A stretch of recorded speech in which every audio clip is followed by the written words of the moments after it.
clean. I'm gonna save this, but I gotta clean my palate. I don't know what I'm gonna watch, but I gotta clean my palate out with some WNBA or something. Something. Watch the Penguin, man. Sophia Falcone shined way better than anything on NXT right now. But we're Right. going to jump into this post show right after this intro. This episode of Women's Wrestling Talk has been brought to you by All Caribbean Wrestling. Catch the wave. Go to allcaribbeanwrestling.com to check out all the latest pay-per-views or go on the YouTube page at All Caribbean Wrestling. Also, go and check out their socials on Instagram at All Caribbean Wrestling and on X at All Caribbean WR1. Ladies and gentlemen, welcome to the NXT post show. We are just coming off of the premiere NXT debut on the CW, and we got a few things to discuss because yeah. So I'm going to start off with you, Mayor. Your initial thoughts on tonight's NXT. One, they did some things right. So if you remember when SmackDown first debuted on network TV, it had that big show feel, very rowdy crowd, very wise to choose the Chicago crowd because Chicago crowd turns up like no other. So they did some things. I'll start with the positives. They spaced the card out perfectly. They gave us the real Graps wrestling match from the beginning. They started us out with that. You had your segments in between. We got two of the big three coming back to NXT, which I called that, and that's a good look for NXT. It's a great look for your mid-card champion to showcase, like, hey, she really got next as well. I don't know what we're doing with the D'Angelo family. I'm still trying to figure out who funds them, but apparently Tony D gets to be the one to possibly dethrone Oba as he breaks the record next week. I'll even show some love to the Zachary Wentz Wesley match, which was probably really good, but in a tough spot on the card. I think it was just a tough spot. Didn't get enough time to really, I'll say it's going to be hard for NXT going forward with network television because I think you can attest to this, Councilman, is that we got a lot of commercials. And we got commercials right in the thick of things. And I don't think fans are going to really be used to that, especially people that didn't really grow up in that first CW era with SmackDown. But I will say that the show itself, I think it delivered the result they wanted. I'll put it that way, which is if you're looking at all the marketing and stuff like that, they did something. I'll say that. They did something. Yeah. Here's my take on tonight's NXT as a whole. I'm not feeling it. Nah, man.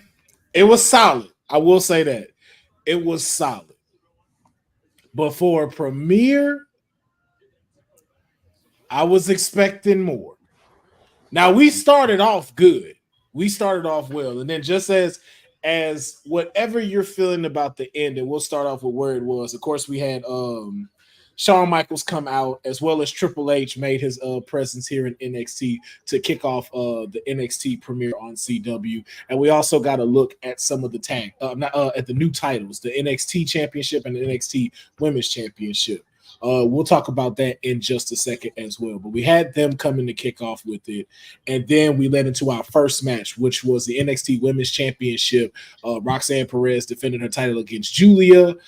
As we've been talking about here on WWT Live as we head into this, we were claiming shenanigans were going to take place. We didn't know what was going to happen or how it was going to happen, but we saw the return of Chicago's very own Cora Jade interfering in the match, costing Julia her potential at being the face of the women's division and the face of the CW's NXT. But it's rightfully still on my client, Roxanne Perez. That started out great. So despite how you may think of the match ending, that was a great start to NXT. But as a whole, you ever seen the memes where they show 3 movies and they'll draw a horse and either the first part looks great, The second part looks great, but the head and the legs look like ass when you put them all together. Yeah. That's how this NXT felt. Like it was like great drawing in some of these matches. Some of them were just like, okay, did the kid draw this?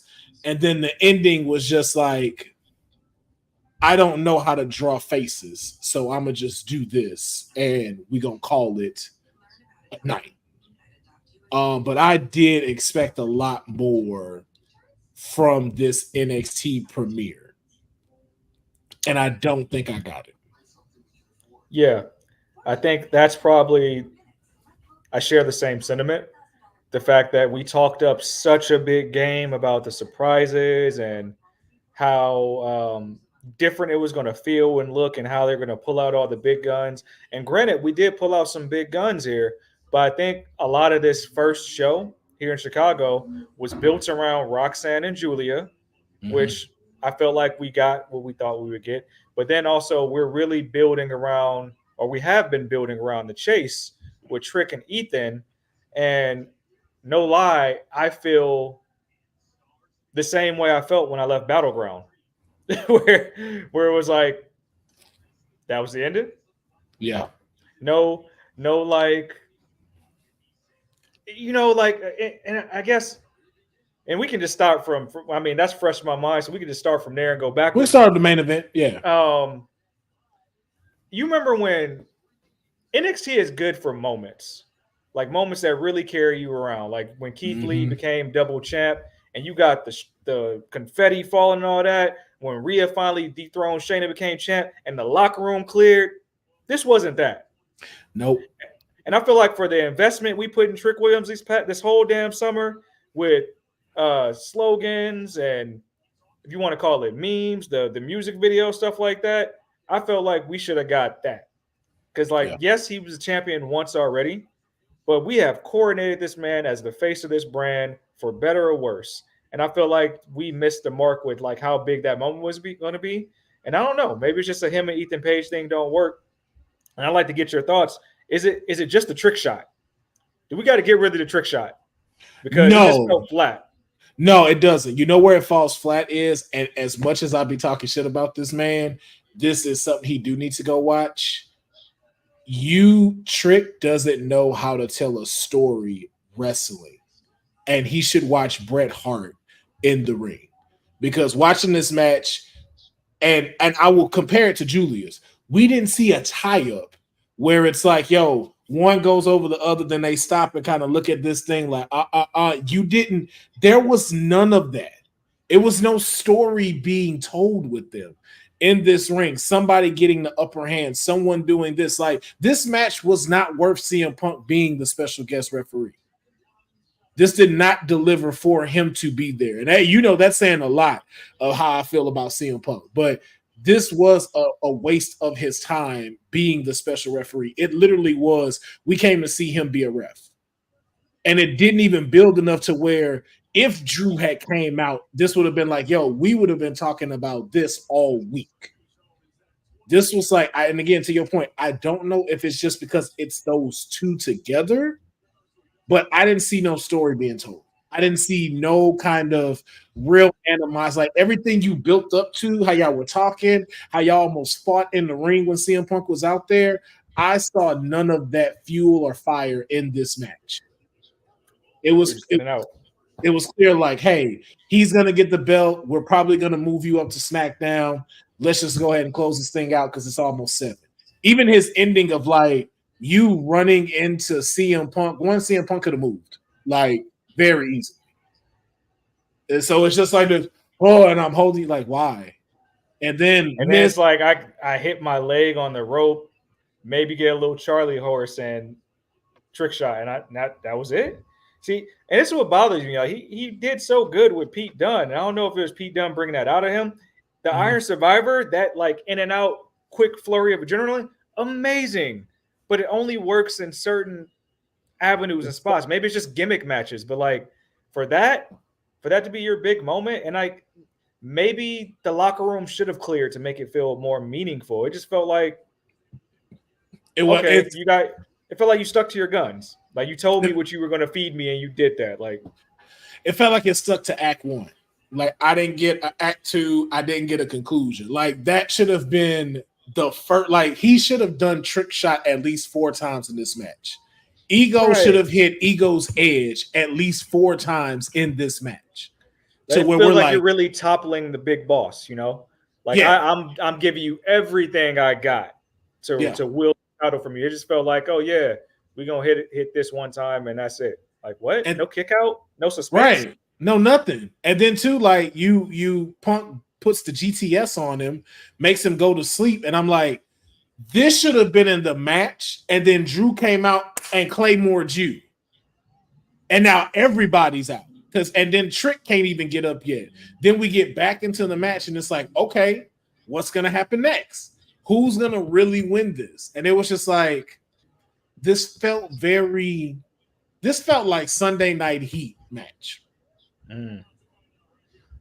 I can't even get us a regular NXT Tuesday match. This felt like Sunday Night Heat match. And it was not worth being a main event. Nah, and that's the problem. And I think that's the problem we're seeing with that era. And I know, and you know what? I'm willing to say that some things just ain't for me. But like, I feel like that's why they pulled the belt off him originally, because more things needed to happen in the squared circle. But like, I don't even know where we go from here. Does Ethan re-challenge? Does he have something to say? Does he complain about Punk being a ref? Like, I don't know where we go. I think Ethan gets to move up. I think Ethan is going to be one of those that's just going to like, hey, Ethan Page he's going to take a quick break, and then they go announce, kind of like how they did AJ Styles with SmackDown. Like, Ethan Page will be coming to either Raw or SmackDown now, because it just seems like that's what it is for Ethan. I don't see them, even him as champion.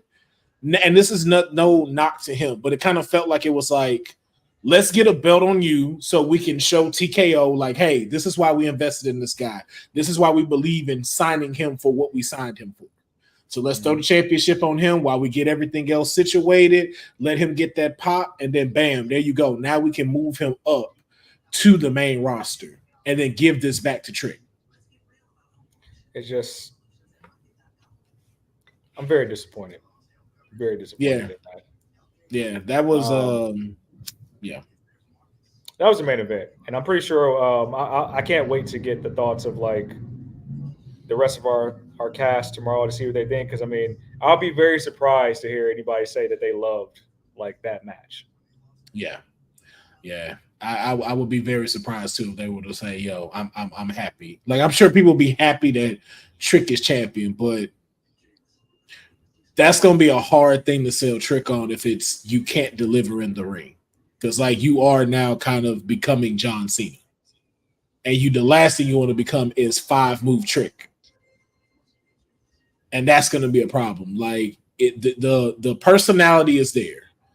The crowd is there. But you still have to tell us a story in the ring. And outside of, like you said, Pete Dunne, or it being a speciality match, or if it's like when he was facing Carmelo, it's like, yo, I need you to give me a story in the ring. If you're going to be this person that's like supposed to be the head and the face of this, I need to see you overcome this bad guy. And I didn't see that. And Carmelo to me, Carmelo couldn't even pull that out of him either for all they invested in that. No, not at all. It was still very just like, oh, yeah, we're giving it to you, kid. Oh, okay. And it's like, this is why Carmelo's calling you that. Like, yo, you my sidekick. And it's like, okay, feed off of that.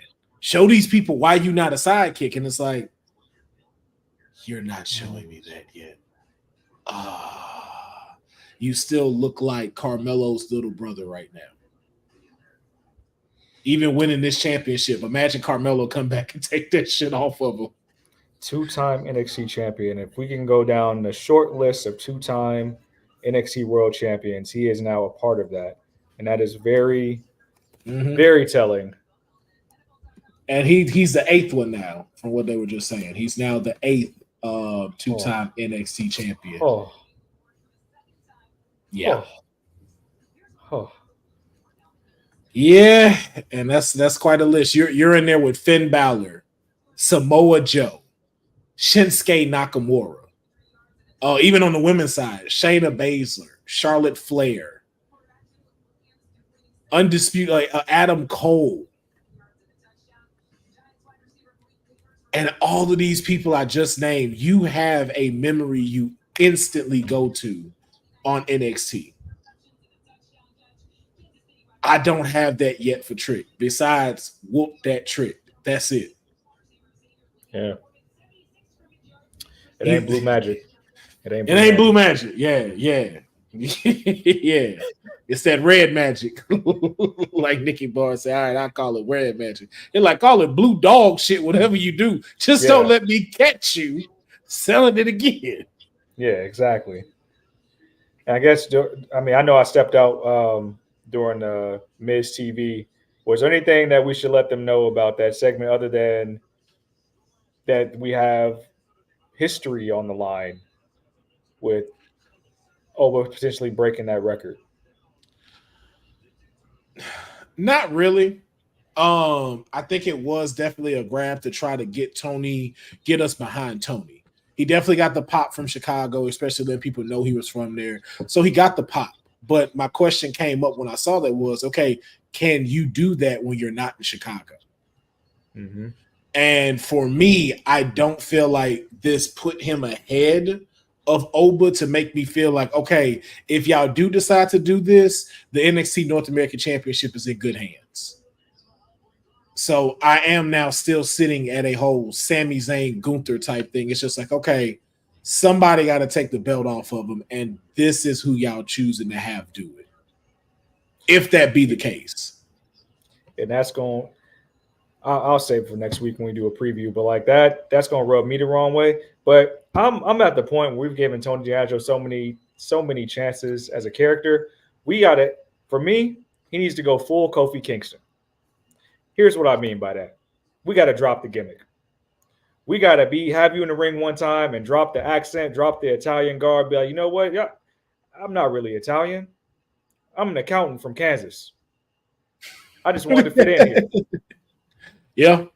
Yeah, we just gotta have one of those moments where we just ditch it and then don't look back. You might have a Hall of Fame career. Kofi ain't been Jamaican in a long time. And he's WWE champion. That man got a championship under his reign at WrestleMania, the show of shows. So I mean, I don't think he'll do it. I think that would be very telling.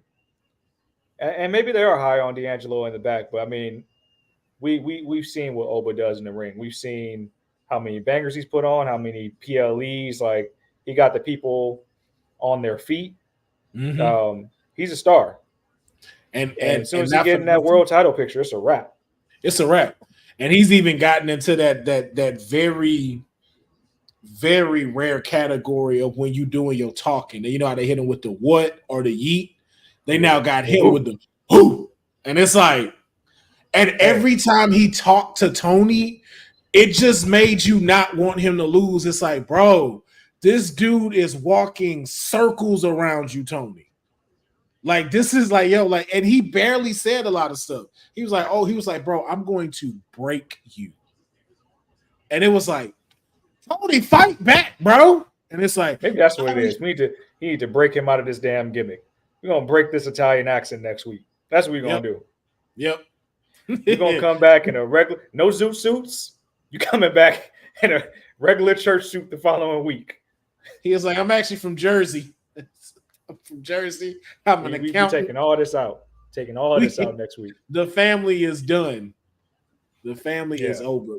But I think it'll still be a good match. I don't see him winning. I really don't. I don't see Tony D'Angelo winning just because I don't think it's there yet. I think because of the fact that we did see the last week of like getting him prepared, it was cool. But I think like him going against Oba and giving Oba a run for his money, that's going to help him boost him. Giving him the title, you're just going to take it off of him. Yeah, giving Tony the title, we've seen what that worked out with the tag team titles. It didn't really elevate him to a new stratosphere. So it'll be very interesting to see what happens. I guess the biggest moment of the night to me was the whole emergence of Bianca and Jade. I mean, Bose is already subbing me, saying that yes, my client lost, but in fairness, it was a 2-on-1 handicap match. Yeah. I will deal with my other client another time. Not playing nice, Jada. It was accidental, but we'll resolve that behind closed doors. But Jada ended up walking out on Lola during the match because she got inadvertently hit. Lola held it down for a minute, and Oh, yeah. if I'm being honest, we saw some nice chemistry with them in the ring a couple different times. So that seems like it's one of those storylines, like the councilman alluded to earlier, where we might have a Cesaro Sheamus type of thing, where it's like not just the enemy of my enemy is my friend, but we got to fight it out before we really respect each other. Yeah.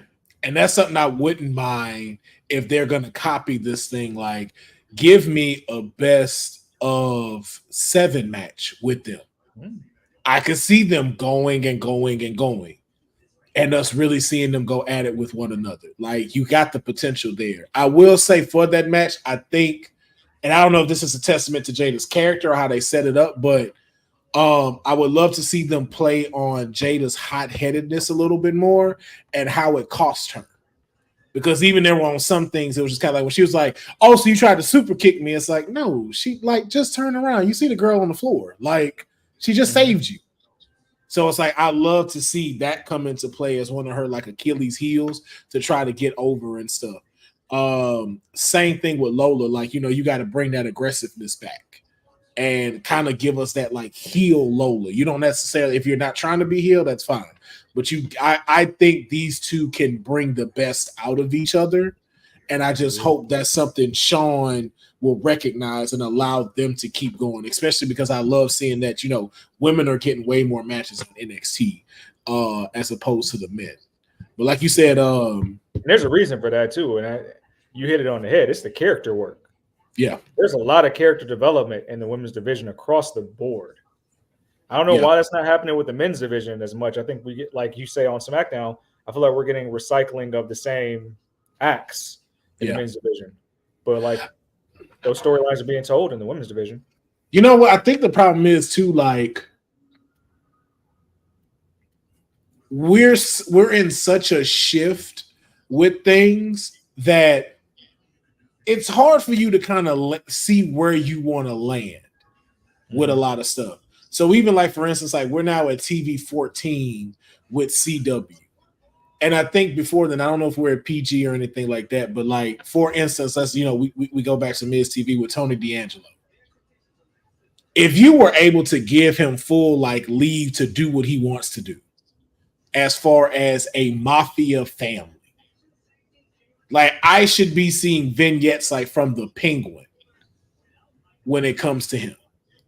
Like, show me some guns. Show me some like something that's really happening when coming to NXT. Set it up to where it's like, yo, screw the restaurant stuff. We back in the warehouse and we taking care of business. We busting people knees with lead pipes.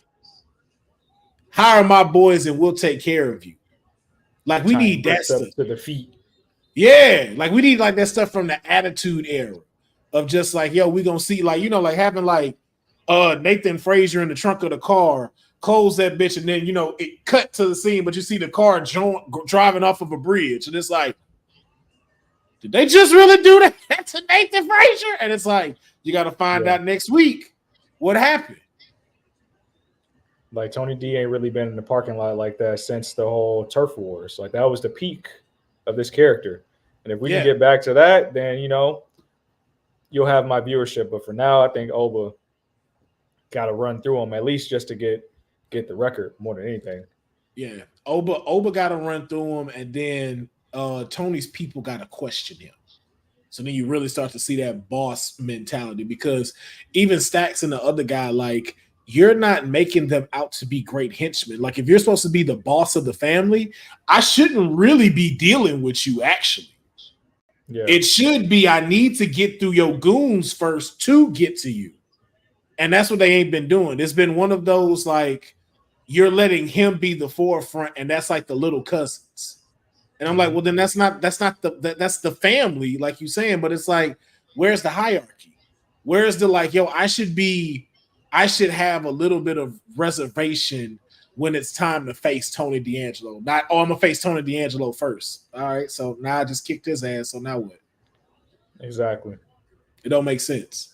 But unfortunately for Lola, she did take the L from Fatal Influence. But again, Jada Parker did abandon her in this match. She did hold it down, was showing why also those feet don't lie either. But Fatal Influence having that third, member, they were able to pick up the victory, and which was good. And again, too, which is good for them. It just makes Fatal Influence a little bit stronger, especially with, like you said, the surprise that we got when Kalani Jordan had two of the big three come out to help and aid her against Fatal Influence, Jade Cargill and Bianca Belair. And we now know that it is going to be a 6-women tag match next week in St. Louis, with Kalani Jordan, Jade Cargill, Bianca Belair taking on Fatal Influence. Now, Cedric, I got to ask you, what does this do for Kalani, especially with all the controversy that people have been saying about her as she's become the inaugural NXT Women's North American Champion? What does this do having Bianca Belair and Jade Cargill coming out here with her and having this match next week? It introduces the fans to Kalani Jordan. So if you are a fan of the big three, you are a fan of Bianca Belair, if you have been following Jade's career from where she started to now just to see how much she's improved, you are now going to have eyes on Kalani Jordan and be privy to why the entire backstage, the higher-ups, developers, and NXT, why they chose her as the inaugural champion. Because she's not just like a very touted collegiate athlete. We know that. You can look up her stats yourself for her gymnastics career, but like now you'll see like why they see her as one of the next stars tomorrow. And when you really think about it, when you look at who was in that match, you got to remember it was Kalani, Jada Parker, Mi Chen, Lash Legend, Fallon Henley, and I'm missing one. Sol Ruka, right? Oh, and Sol Ruka. So like those 6 were in that match. And a lot of people were thinking like, oh, this is Fallon Henley's time, or I can see Sol Ruka winning. They chose Kalani Jordan. And now you're putting her in there with somebody, not to discredit Jade, but Bianca is elite. You don't see Bianca lose hardly ever. They started calling her the women's division John Cena. So for her to come back down to NXT and give you that type of rub, that's huge. That tells me that not for long, they view Kalani as that same type of main event player in the women's world title division. So it's a huge look. Yeah, I completely agree. I know everybody wants her to go heel and stuff like that, but honestly, I'm enjoying seeing the face black women, the good black women being able to and showing their skills and stuff, because that's what I think too. Like, I feel like Naomi kind of gets swept under the rug with that because she's a face, because she's a crowd favorite, and people be like, yo, nah, it'd be better if she went heel. It's like, no, like these women Naomi puts on a fantastic performance. Kalani Jordan puts on a fantastic performance. Let it be that instead of trying to see them always have an attitude or always be snarly or anything like this. It's like, yo, allow them to develop this. You let it go with Bianca, and it seems like that's the only one y'all want to accept to be a face, because no one is saying like, oh, Bianca needs to be a heel. She's never been one. She's never been a heel. She's been a face this entire time she's been here. So it's like, on Maine. She was a heel in NXT. Yeah, on Maine. In NXT, she had the sassiness, and people that's how we became introduced. But I mean, but no, like sometimes character work transcends like the baby face and heel thing, and maybe we just gotta give Kalani a chance to get there. Yeah, where it's like you're just a good character. Yeah, like let me see like where Kalani wants to go. What does she want to do? Where does she see herself going?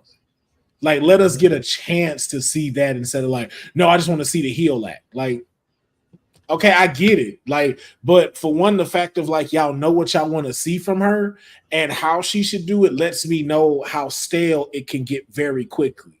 And then now we'll have in these comments of like, man, she needs to go back to being a face again. Like, this shit ain't working. No, y'all just asked for this. Right.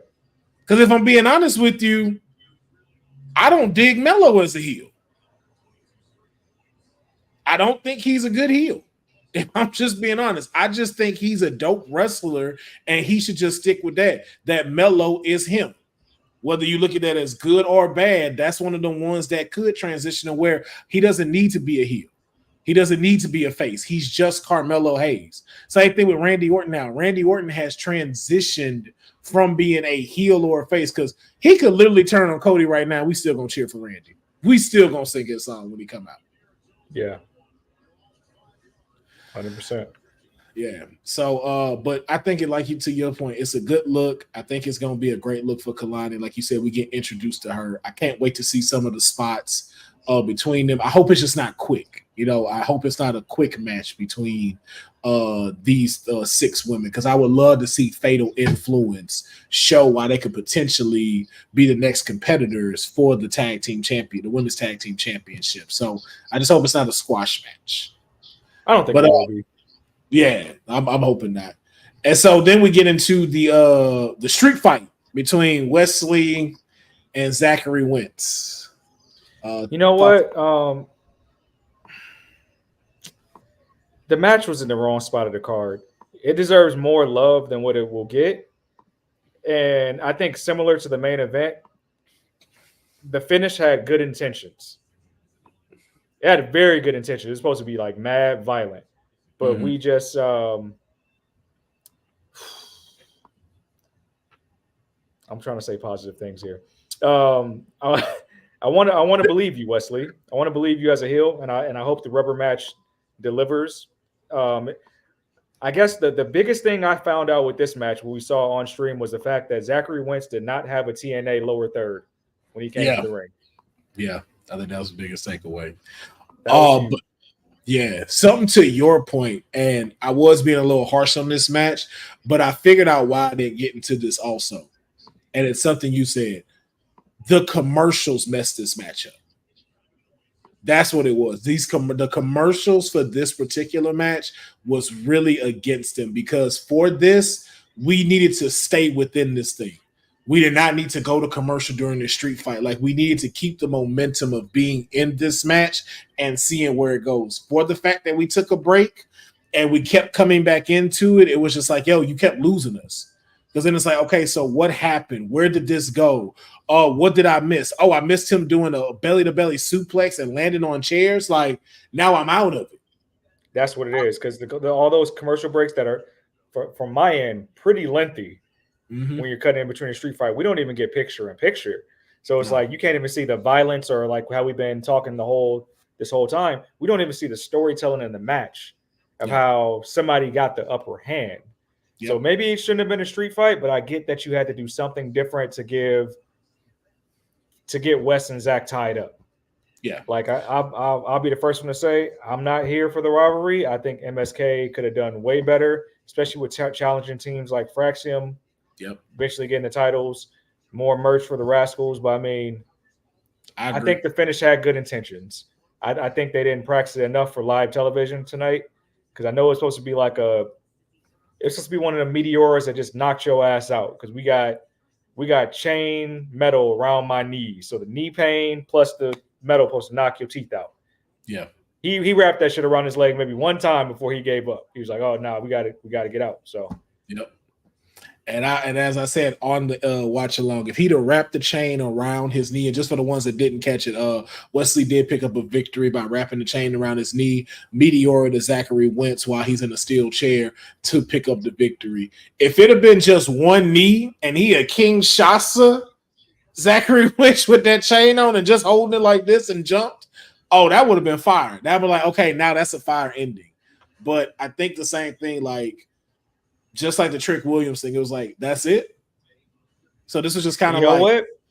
We don't do this often. I don't know if Courtney's still here, but this is where I will give credit to AEW for the violence we saw in Swerve and Hangman, because we put a needle in that man's mouth and gave him a straight head chair shot we would never see.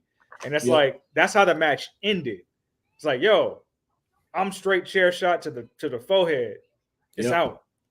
You literally read my mind. That, or if you go to like the Young Bucks and when like him, Darby Allin, and like the rest of them.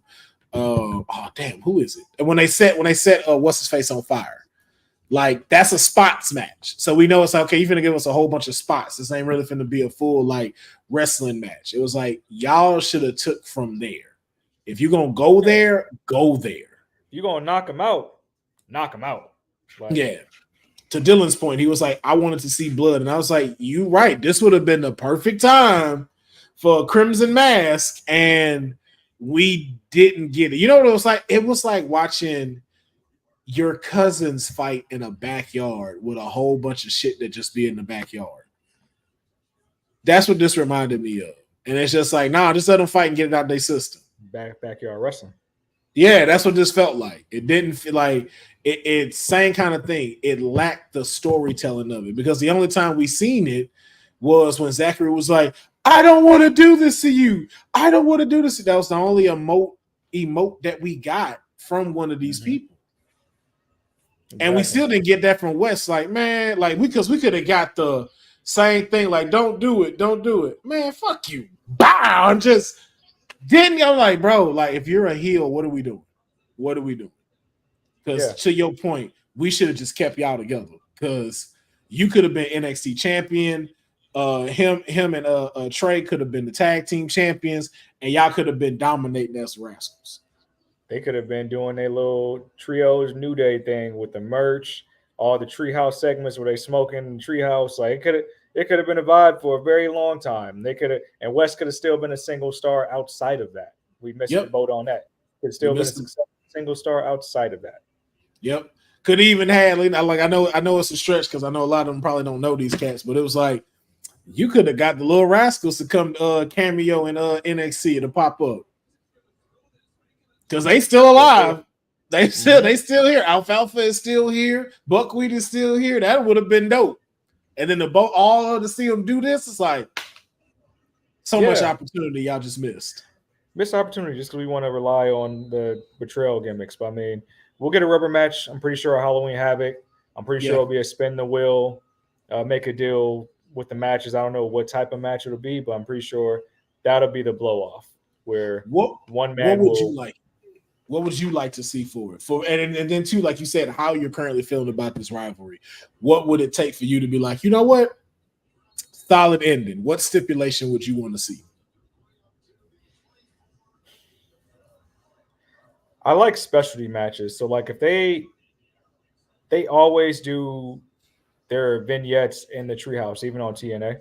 Mm-hmm. So why not have a match in the treehouse? And this is what I mean, where you can tie me back in with something cinematic. Yeah.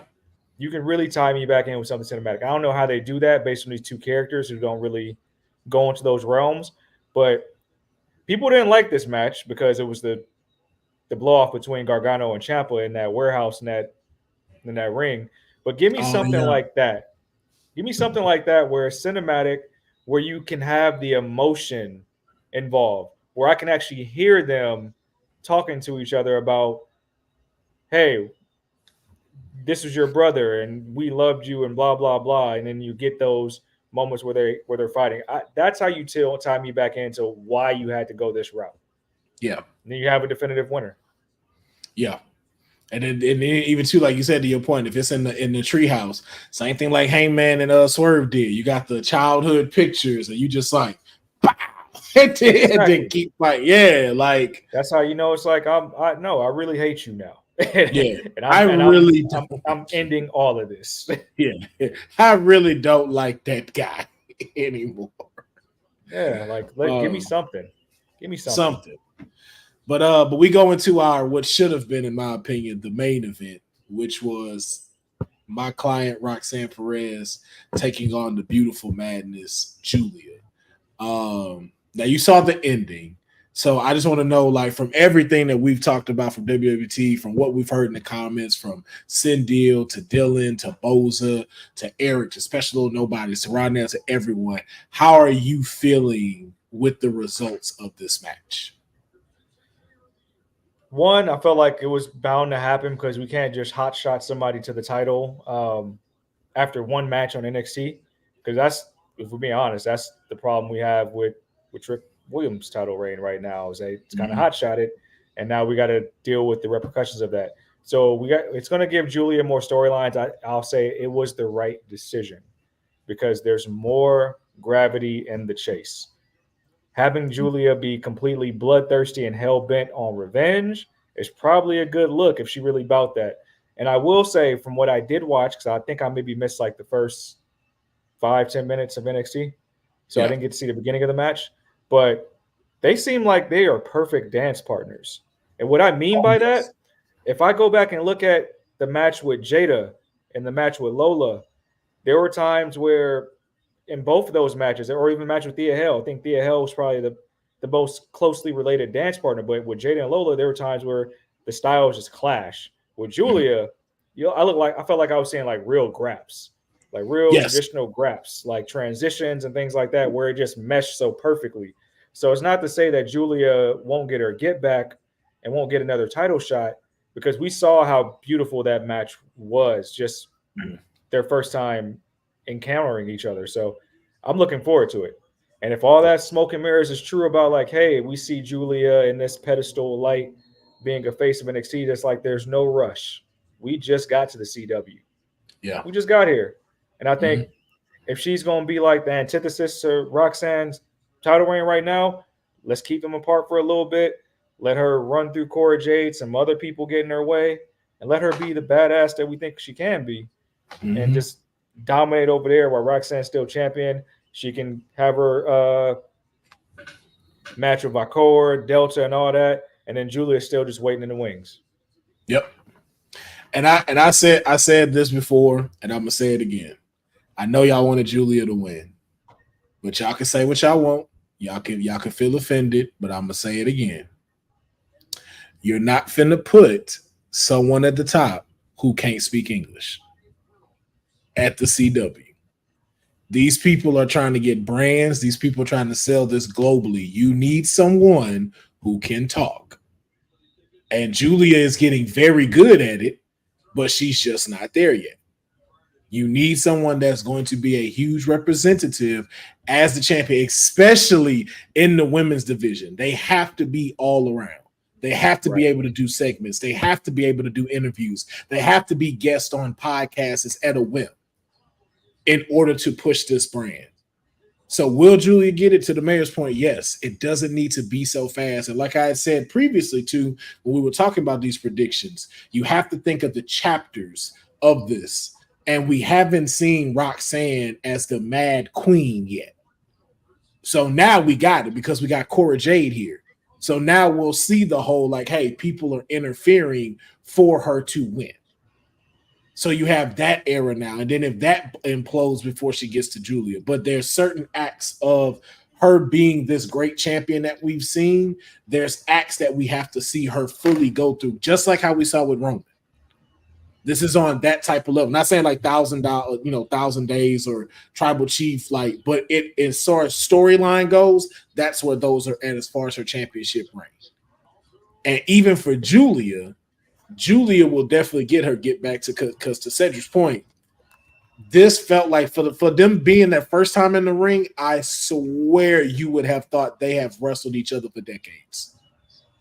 Like you swear they have had rivalries across the world, and it just came to NXT. To your point, that's how much they flowed together. Like you saw, like even I think Cindil had put it in there. Like this is the first time I've seen her in quite some time where you see like Julia almost to like the point of how good she is in the ring. And I saw that too. And you saw that with Roxanne. Like both of these women were just like, yo, we both respect one another.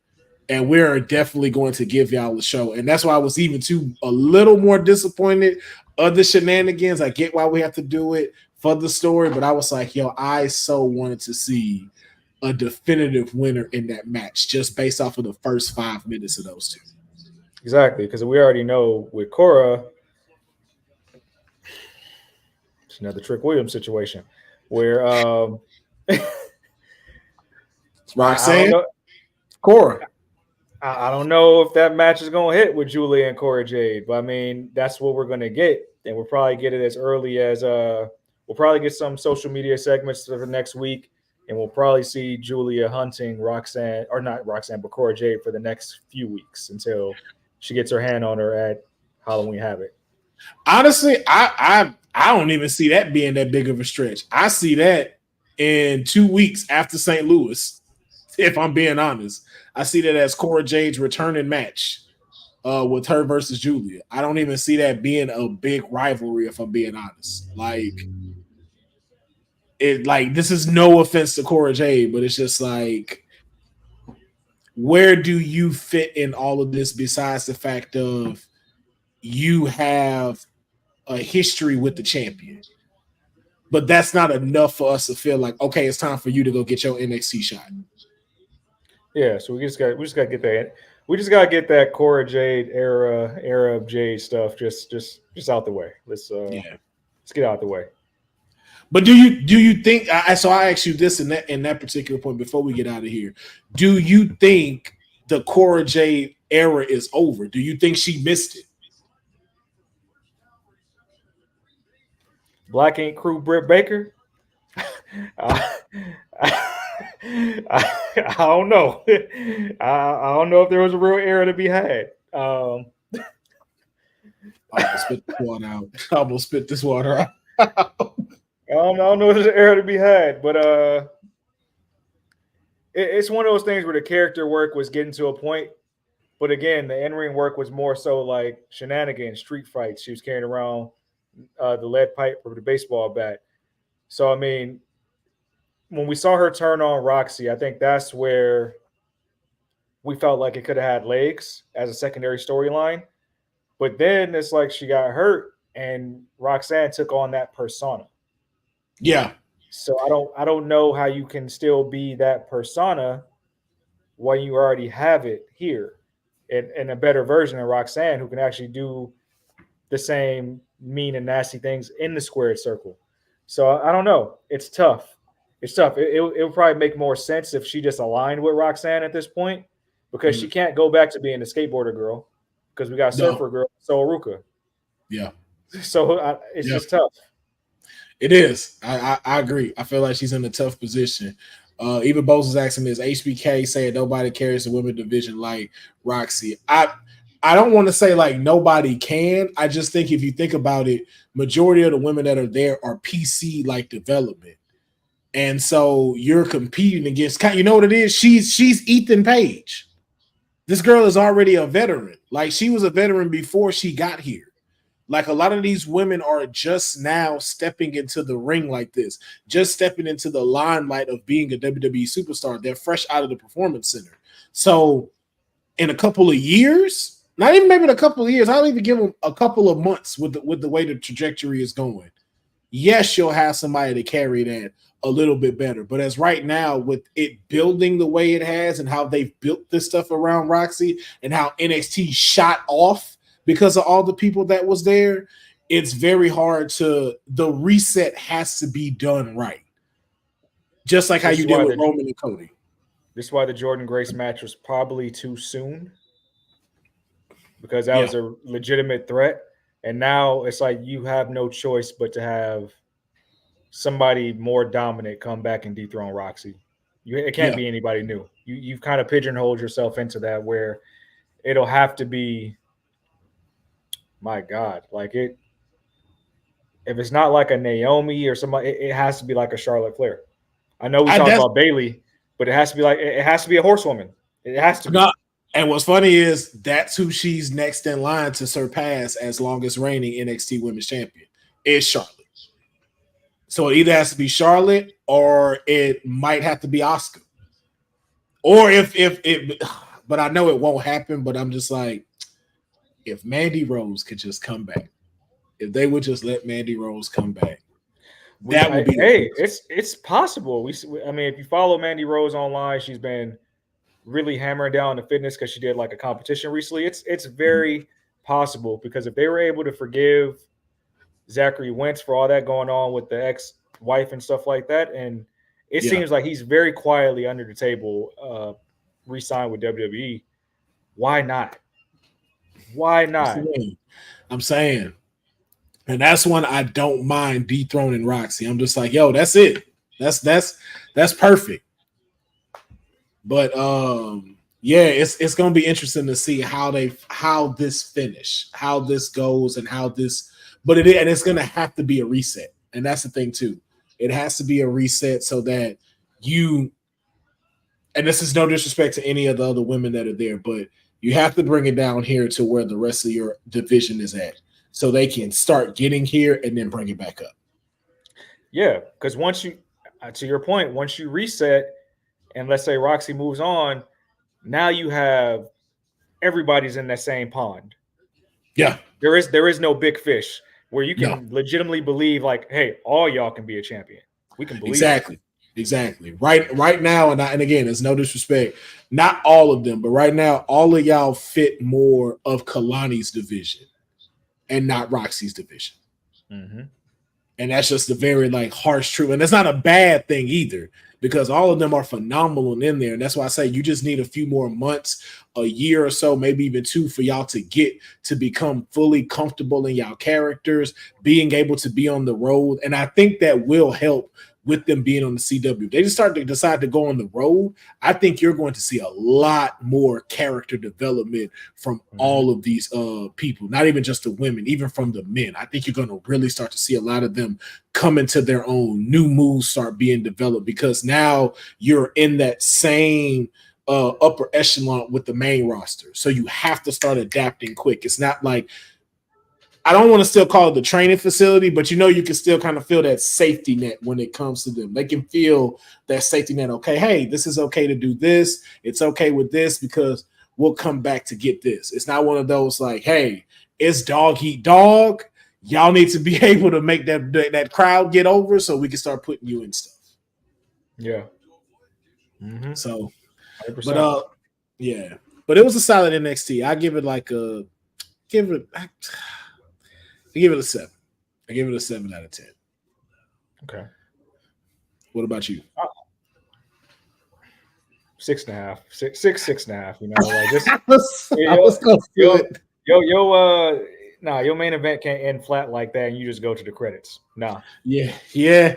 I was trying to be nice. I was trying to be nice with it. Yeah. I was trying to be nice, like 7, but because I was like, I feel mean if I say 6. NXT is my favorite brand, so you gotta Yeah, the presentation of NXT is always so much greater, so we gotta do more because once this 2-week period is over, ain't gonna be no hey, we're loading up the superstars, loading up the show. It's like no, you guys gonna have to carry. Yeah. Randy Orton can't come back to TV all the time in NXT. CM Punk can't come back to TV all the time in NXT. So, your storylines are going to have to mean a lot. A lot. Yes, that's why I say all of them are going to have to step it up character-wise moving into the CW. And we're going to have to see that. And I think we will, though. I think we will see a lot more of them develop. And I feel like it was waiting for it to get here because even to the point of, your client, and I know we make fun of it of yo, she ain't been on TV, she ain't been doing this, that, and stuff. But also, too, I would also credit it to be I also feel like it's being held back in a waiting period. It's like, okay, we see that you're developing, we see that you're getting better because she looks way better in the ring now. I will say, I started watching the Shayna and Natalya matches and stuff. She has definitely improved since then. Our timing. Yeah, and I think that's what they're waiting for was to get here, get everything situated to where, okay, now let's run everything that we want to do with all of these characters and then see where they go. And that's why I still say I think her and Jada they're going to show why we are 2 of those you need to put into the women's main title picture. If you don't have, if you don't feel like no one's at Roxy's level to be put in this division just yet, you finna see why those 2 are going to be put in there. 100%. So So I don't want to keep Cedric too much longer. I don't know if he got to go out to the streets. I don't know if he got to get on the phone with his clients. I gotta actually devour these yams. That's waiting in the kitchen. The yams he cooked. The yams he cooked, not his clients. Yams I cooked. The yams. We can't spread that. That's why we don't want. We want to make sure we are saying. Yes, just some people didn't see the watch along, so they didn't know he might have been cooking yams when that was said. So, but yeah, so thank y'all for clipped. Oh God, that's gonna get clipped. Oh man, indeed. But appreciate y'all checking us out on the watch along. Appreciate y'all that came in to check out the post show. Shout out to everybody that was in here: Joseph Boza, Eric Isaacs. I know Ronell dropped in as well. We had Dylan, our producer, in here for the post show, for the post and the watch along. So we appreciate all of y'all checking out the premiere on the CW for NXT. We're always going to come back each Tuesday to be able to talk about it, do the post show. And I appreciate our mayor jumping in to catch this premiere. Tune in for us tomorrow when we'll all be here for WWT Live, because you know we're going to be talking about the aftermath. But before we get out of here, just want to know, said, how can they follow and support you? Not where you could be found, but how can they support you? I appreciate that clarification. You can find me on Twitter at says, just like it shows on the screen right here, CEWD_SA_SAYS. On the gram, that said is the answer. Website, CedricDWalton.com. And as I plug all the time, I'll plug my tag team partner, Jacob DeLawrence. You can follow me at _JDella. It's supposed to be some wrestling content coming. I don't know where it's coming, but you can support his exports at Anscape, because he big times me. Writes about all types of illustrious culture content and sneaker content over at Anscape. Check out his stuff. Yes, indeed. Yes, indeed. And of course, y'all can find me at Will Farrell, PHARAOH, across all platforms, social media, YouTube, and Twitch. And as well, follow my show, Straight Out of Comic Book, on all of their socials, YouTube and Twitch as well. And then make sure you check both of us out on WWT Live on Monday, Wednesdays, and Fridays, along with the Tuesday night Farrell watch along for NXT. And then, of course, checking out Honey and Courtney on Wednesdays for AEW, and on Fridays with the Honey Night SmackDown watch along and post show. Content is coming out almost 5 days a week, so you can't say that you're not getting what you deserve as far as content is concerned. So keep rocking with us, tell a friend, keep joining in, keep commenting, and make sure you like and subscribe to these channels and comment at the bottom. And we will catch y'all next time. Thanks for joining WWT. Don't forget to like us on all social media platforms at WW Talk Pod. Like and subscribe on all video and audio platforms, like yesterday, my G. And check out our website at www.talkpod.com. Thanks for watching Women's Wrestling Talk, the #1 woman